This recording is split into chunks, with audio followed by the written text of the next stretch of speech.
Então vamos abrir aqui em Romanos, no capítulo 3. Nós vimos na semana passada, veja o versículo 21, gostaria de ressaltar aqui. Agora se manifestou sem a lei a justiça de Deus, tendo o testemunho da lei e dos profetas.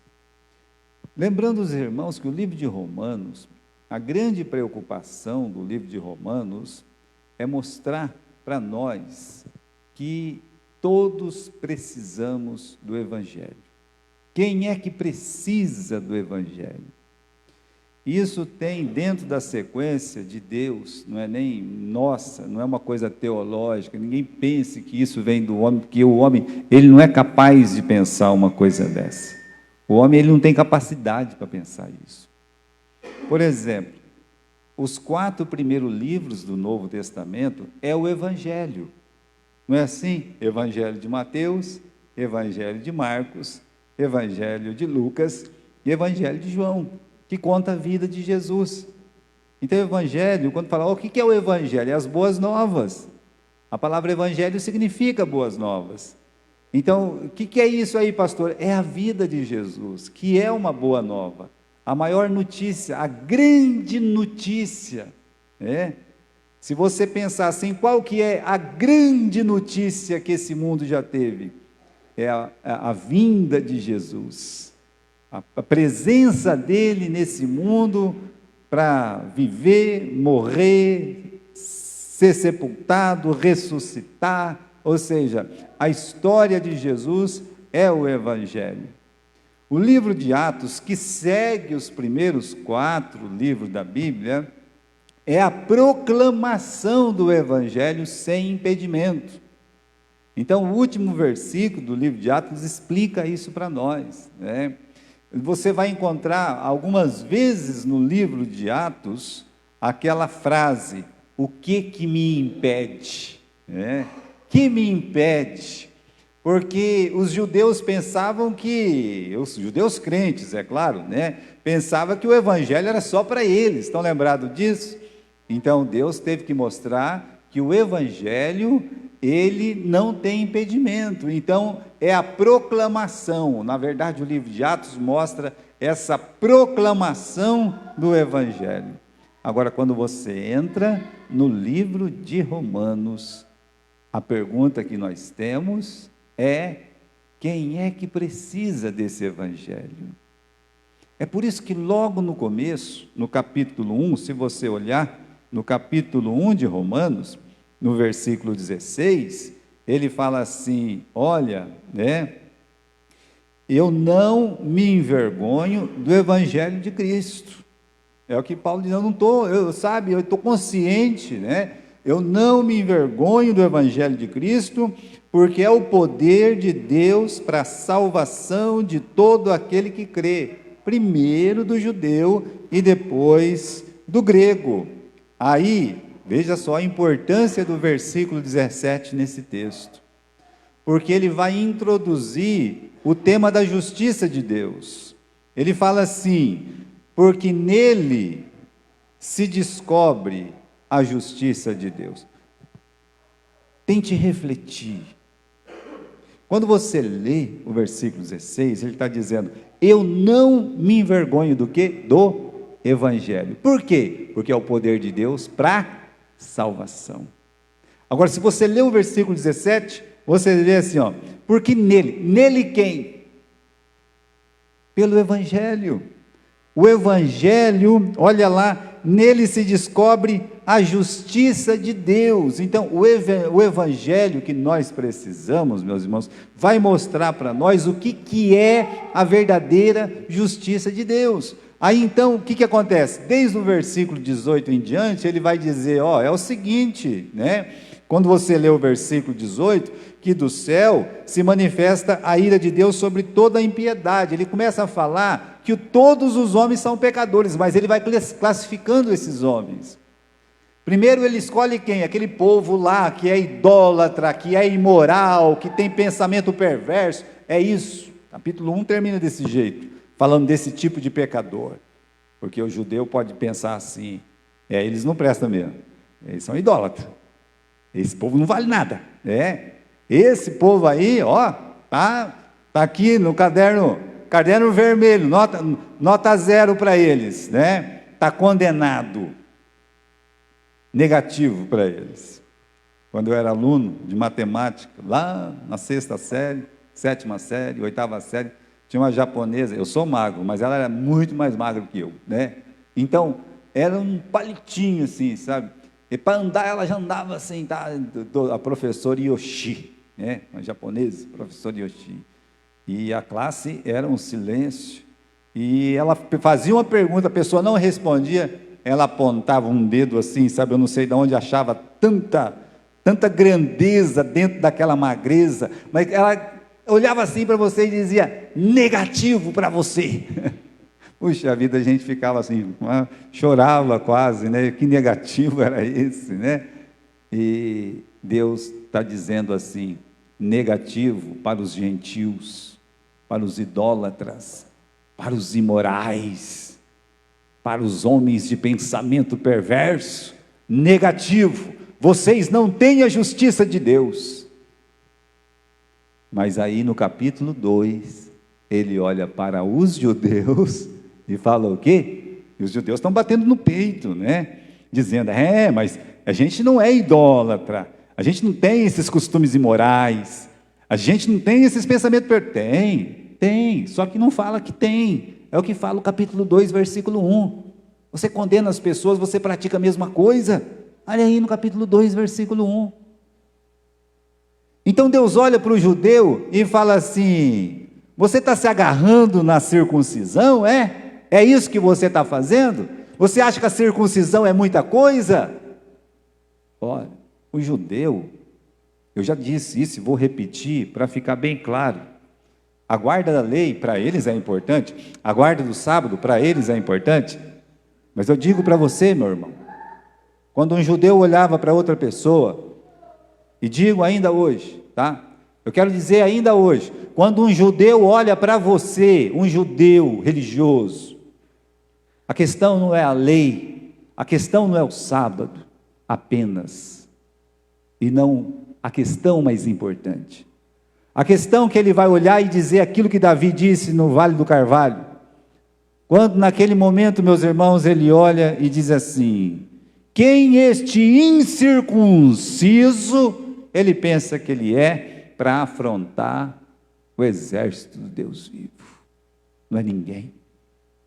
Então eles se gabavam da circuncisão e diziam, nós temos o sinal da aliança, nós temos uma aliança com Deus, porque nós somos circuncidados. Muito bem, o que Deus fala? Deus destrói isso. O capítulo 2 foi escrito para destruir a circuncisão como o sinal como aquilo que nos liga a Deus, que aquilo ali dá uma justiça para nós. Não. Então Deus olha para o judeu, do mesmo jeito que ele olhou para o gentil, e Deus olha para o judeu, aponta aquele dedo de Yoshi, né? Aquele dedo que só de você olhar você já fica com medo, e diz, negativo para você, judeu, negativo, você está negativado, né? Por quê? Porque você também não tem salvação, você está perdido. Bem, mas a justiça não está nos gentios, a justiça não está nesses judeus que se gabam tanto. Onde é que está a justiça? De que justiça nós estamos falando? De Deus olhar para uma pessoa como o irmão Gilberto, de Deus olhar para uma pessoa como o irmão Adão, de Deus olhar para uma pessoa como o irmão Renato, ou como o irmão Adriano, ou em mim, e declarar, ele é justo. É essa justiça que nós estamos falando, de Deus olhar para você e dizer, eu te declaro uma pessoa justa. Agora isso é difícil, o judeu pensava, mas não conseguiu. O gentil então estava todo levado à breca. Aí, meus irmãos, como é que eu vou conseguir ser declarado justo. Bem, eu preciso da justiça para poder morar com Deus no céu. É a justiça que Deus quer quando olha na minha vida, mas aí Ele vai ver pecado na minha vida. Ele vai ver que eu sou um pecador. Ele vai ver que não há justiça em mim. Na verdade, o Gilberto tem um coração ruim, uma mente ruim, então não tem justiça no Gilberto. Mas, sem justiça, como é que eu vou morar com Deus? No capítulo 3, no versículo 21, nós temos a resposta. Mas agora se manifestou sem a lei a justiça de Deus.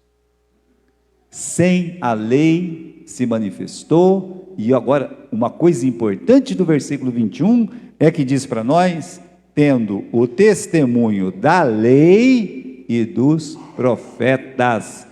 Não é que está sem lei, não, calma lá, né? Sem lei no sentido que pela lei ninguém vai ser justificado, mas tem o testemunho da lei. Os livros escritos por Moisés, o que nós chamamos de lei, apontam para Jesus, eles testemunham de Jesus. Os outros livros do Velho Testamento, de Josué a Juízes, eles olham e apontam para Jesus, ou seja, eles estão testemunhando de Jesus. E aí então no versículo 22 diz assim, que justiça? Isto é, a justiça de Deus pela fé em Cristo Jesus para todos e sobre todos os que creem. Está vendo só? Como é que eu vou conseguir essa justiça? Se eu preciso tanto e não tenho, se Deus quer ver essa justiça em mim, aí Deus está falando. Só tem um jeito de você ser declarado justo. Só tem um jeito do Adão ser declarado justo. Só tem um jeito da irmã Cecília ser declarada justa. Pela lei, não. Porque alguém é circuncidado? Não. Aí diz no versículo 22, pela fé em Cristo Jesus. Quando você entrega a sua vida para Jesus, você obtém essa justiça de Deus. Aí, meus irmãos, ele dá uma paulada no versículo 23. Todos pecaram, não tem diferença, todos pecaram, não tem diferença de judeu e gentil. O judeu achava que tinha diferença. O judeu, ele ia lá no templo para orar perto de outro judeu, mas que para ele era um publicano, e dizia, Senhor, não sou como os demais homens, eu guardo a lei. E Deus está dizendo, não tem diferença, quando Deus olha para uma pessoa, todos pecaram e estão destituídos, separados da glória de Deus. Então, ele dá essa paulada para dizer que todos precisam do Evangelho, todos precisam de crer em Jesus Cristo. Não importa se é um brasileiro, não importa se é um judeu, não importa se é um japonês, não importa se é um alemão, não importa se é um africano, não importa se é um chinês, não. Todos pecaram e eles precisam do Evangelho. Por quê? Porque eles estão separados da glória de Deus. Versículo 27, onde está logo a vanglória? É excluída. Por qual lei das obras? Não, mas pela fé. Aquela vanglória, que vanglória é essa que ele está citando? Senhor, eu não sou como os demais homens, adúlteros, pecadores, violentos, idólatras. Essa vanglória. Ele está dizendo, onde está a vanglória de uma pessoa bater no peito e dizer, porque eu faço isso e eu faço aquilo, eu tenho a justiça de Deus. Então ele está dizendo, aonde está essa vanglória? E aí, meus irmãos, ele responde, ele diz assim, não tem vanglória, a vanglória está excluída, está acabada, o homem está desmoralizado diante de Deus. Agora, por qual lei? A das obras? Não, pela lei da fé. E olha o versículo 28, concluímos, então, se ele está dizendo, você tem que entender isso, é uma conclusão de sentença, e ele está querendo explicar que todos precisam do Evangelho, conclusão, que o homem, ele é justificado, ou seja, declarado justo por Deus, pela fé, sem as obras da lei. Ninguém vai para o céu pelas obras da lei. Vai para o céu porque creu em Cristo como Salvador. Isso, meus irmãos, mata o nosso orgulho, mata a nossa soberba. E o projeto de Deus é realmente matar essa vanglória, essa soberba do homem, porque foi a soberba, a vanglória, foi o orgulho que fez que Satanás, que era um anjo de luz, anteriormente, se tornasse no diabo. Lembra disso? Por que o diabo caiu do céu? Quantos anjos ele matou lá? Não, ele não foi um assassino. Quantas mentiras ele contou lá? Veja só, hoje ele é o pai da mentira, mas o que destruiu ele lá de cima foi o orgulho. Ele queria ser como Deus. Ele queria ser como Deus, o orgulho. É por isso, meus irmãos, que no projeto de Deus, quando você vai vendo o Apocalipse, o que vai pegar o diabo, que ele vai subir no céu numa última tentativa e vai fazer uma batalha lá em cima, e tem alguém que vai expulsar ele de lá. Quem que vai expulsar? Como é o nome do arcanjo que vai expulsar ele de lá? Miguel. Olha o projeto de Deus. Sabe o que significa o nome Miguel? Significa isso. Quem é como Deus. Então, Satanás, ele foi expulso porque ele queria ser como Deus. E a última coisa que ele vai ouvir do céu é: quem é como Deus? Vai entender que ele não pode ser. Aí ele vem para baixo de novo. Encapetar todo mundo aqui, né? Para fazer grande destruição. Por isso, o versículo 27, onde está a vanglória? Deus, ele quer destruir o orgulho, a nossa soberba. Ele quer que uma pessoa creia em Cristo pela fé. Porque uma pessoa que tem fé em Jesus, primeiro ela entendeu que ela é uma pecadora. E que ela não é melhor do que as outras. Ela entendeu que tudo que ela faz diante de Deus é trapo de imundície. Um trapo de imundície é um trapo usado pelos leprosos. É um trapo que ninguém queria mais. Ela entende que ela é uma pecadora. Ela entende que, sendo uma pecadora, ela está condenada ao inferno.